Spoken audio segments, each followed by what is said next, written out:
वाह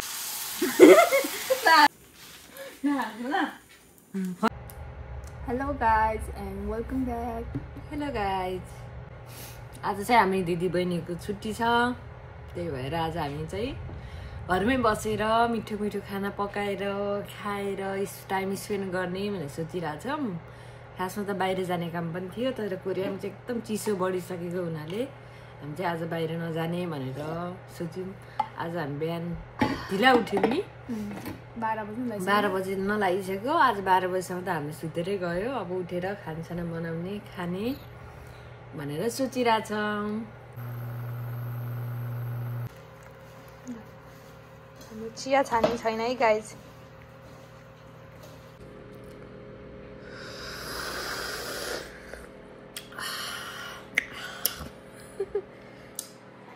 मिठो छ है, दामी दामी। त्यो मैले खासमा आज बिरयानी खाने भनेर प्लानिङ गरेर बिरयानीको लागि चाहिँ मैले मासुलाई मेरिनेट गर्दैछु। लेट्स सी, हेरौँ कस्तो हुन्छ बिरयानी होइन। अब यसमा दही हाल्न बाँकी छ, मसला हाल्न बाँकी छ। अब हेरौँ कस्तो हुन्छ होइन। यो मसला हाल्ने,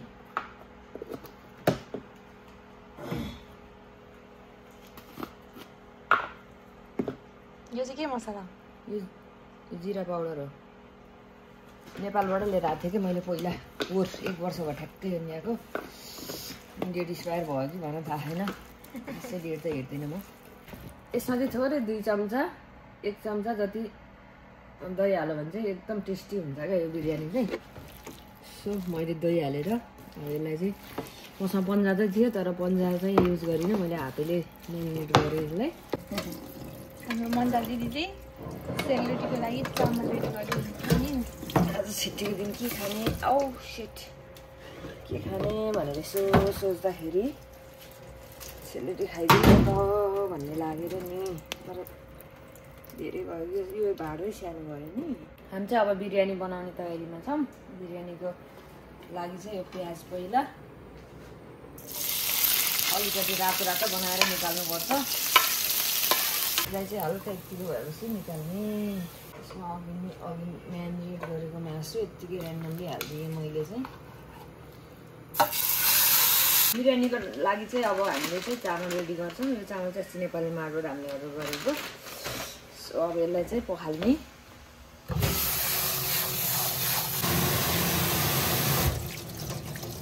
चामल चाहिँ ठक्क हाफ बोइल जति बनाउने, राम्रो सुक्ने रहेछ हालिदिने। यसमा मिठो आउँछ क्या।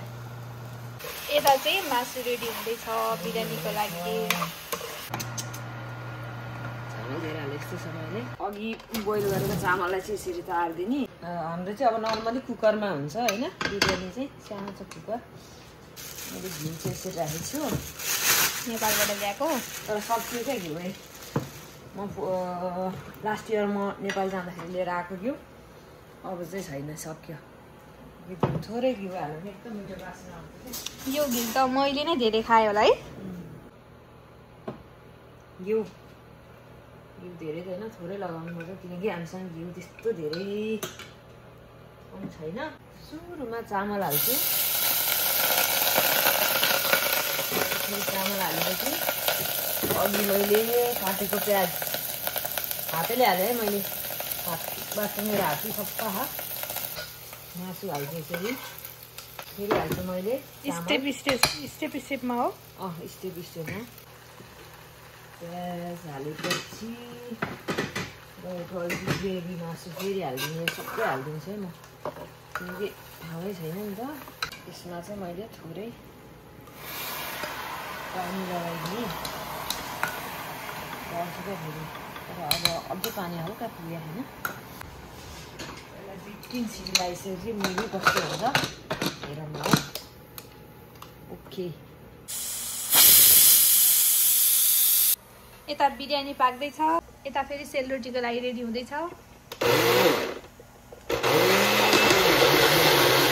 यो चाहिँ पिठो 1 रात जति यसरी चामललाई 3-4 पानी मजाले पखाल्ने अनि भिजाउने। अनि त्यस पछाडि अनि 1 रात भिजाएपछि बिहान उठेर चामल तारिदिएँ। यसरी गरेर पिठोलाई चाहिँ फेरि पिठोलाई चाहिँ 1-2 घन्टा मुछेर राखिदिनुपर्छ। ल सक्यो मेरो पिठो चाहिँ रेडी पनि भयो। अब यसलाई चिनी हाल्ने, घिउ हाल्नुपर्छ। चिनी हाल्नुपर्छ साथी। यो चाहिँ चिनी हो। मलाई चाहिँ रोटी चाहिँ गुलियै मनपर्छ नि त। पिठो त लास्टै धेरै भयो के हो, धेरै भएर के हुन्न, म पनि ट्राई गर्ने नि ताजा। यो चाहिँ अहिले खासमा त्यस्तो रेडी भएको छैन, यो चाहिँ भिज्नको लागि के। ल अब चाहिँ हाम्रो बिरयानी रेडी भयो है। म यसलाई चाहिँ ओपनिङ गर्दैछु। कस्तो भएर वाउ, हेर्दिनुहोस् त दामी भयो जस्तो छ होइन। हामीले कलर चाहिँ लगाएको छैन नि है। फुड कलर लगाउनु पर्ने हो खासमा, तर मैले कलर चाहिँ लगाएको छैन है। ल यस्तो भएछ फाइनली हाम्रो बिरयानी चाहिँ। तपाईँभन्दा म पो धेरै खान्छु होला, तर लास्टै मिठो होला जस्तो छ।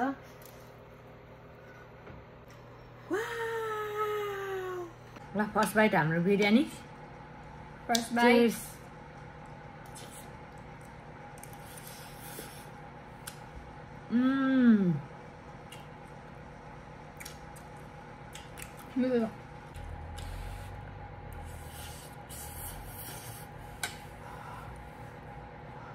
दही हो, दही चाहिँ मेरो एकदम फेभरेट हो। अरू दिन चाहिँ के हुन्छ भने हाम्रो कम्पनी काममा जान्छौँ अनि कम्पनीले खाना अर्डर गरिदिन्छ बिहानको चाहिँ, बेलुका चाहिँ ओटी भयो भने मात्रै गरिदिन्छ। अनि खासमा मन पर्दैन क्या हामीलाई, मिठो लाग्दैन। प्रायः कोही बेला गाईको मासुहरू आउँछ, हामी गाईको मासुहरू खासै खाँदैनौँ, खाँदैनौँ। अनि अरू नर्मल कुराहरू पनि खास मिठो आउन्न के, हाम्रो नेपाली टेस्टसँग मिल्दैन। अनि हामी छुट्टीको दिन गर्ने खाने भनेको नेपाली टेस्ट लिएर खाने भनेको छुट्टीको दिन होइन। बाहिर सिक्ताङतिर त मिठै हुन्छ नि, बाहिर सिक्ताङतिर त मिठै हुन्छ, तर यहाँ आएको खाना चाहिँ अलिक सस्तो पनि हो कि खै के हो। यहाँ आएको चाहिँ गनाउँछ के, ससहरू के गनाउँछ अनि खानै सकिँदैन। थोरै खायो हिँड्यो है, कोरियन खाना खाएको दि। के हो यो चाहिँ सानो दाना चाहिँ? यो हल्का मेथी हाल्यो भने त्यसमा एकदम मिठो आउँछ क्या सेलरोटीमा। अनि चिसो अब जाडो मौसममा चिसो लागेको पनि ठिक हुन्छ होइन। अहिले यति हाल्छु ल, यो तेल मिक्सरमा घेरेर गरेको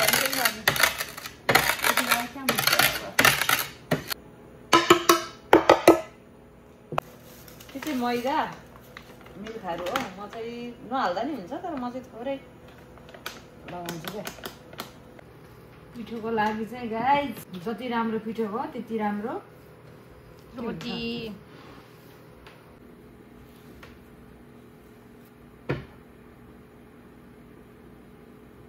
तेल तातिसक्यो त? तातिसक्यो।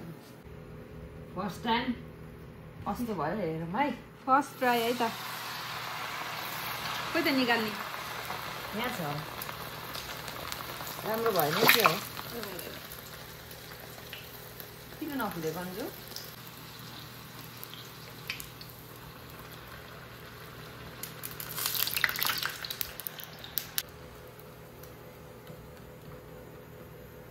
राम्रो छ। वाउ भयो।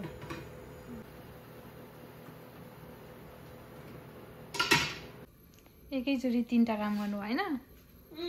रोटी हाल्ने आफै, निकाल्ने आफै, फेरि यता लाइभ बस्ने पनि आफै। TikTok TikTok TikTok.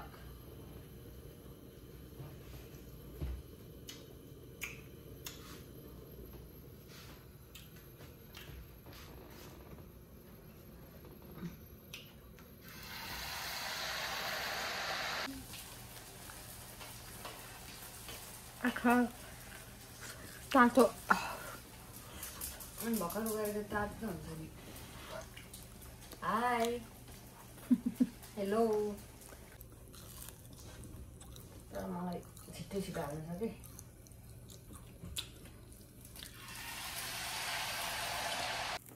कसले भन्यो साउनी कति हो एउटाको साउनी? यो नेपाली 1000 रुपियाँ पर्छ बहिनी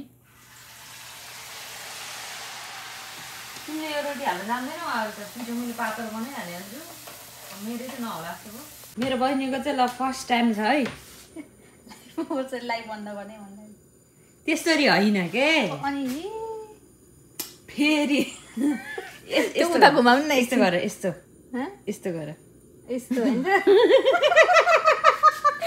उता घुमाउनु न भन्दा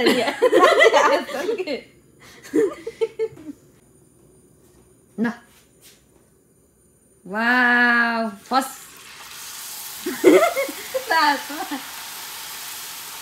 ल नामी सबै लाइभ गरेर बसेर हो कि मैले अलि यस्तो भएको तपाईहरु कोहीले हाल्नुहुन्छ कि हुन्न यस्तो सेलरोटीहरु देखिन्न त्यहाँ देखिएकै छैन हाँस्दै हुनुहुन्छ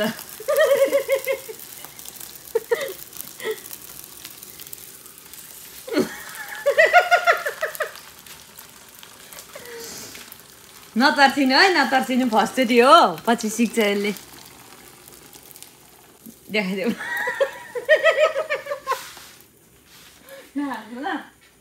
फर्स्ट टाइम भएर ल ल ल फेरि होइन केही हुन्न लाइभमा बस्छ ओ यो त दामी भएछ ल यस्तै हाल्यो भने त भइहाल्यो नि यो त भएको छैन मन अब यसमै ठुलो हाल्यो भने त भइहाल्यो नि मिनी रोटी हो यो बाई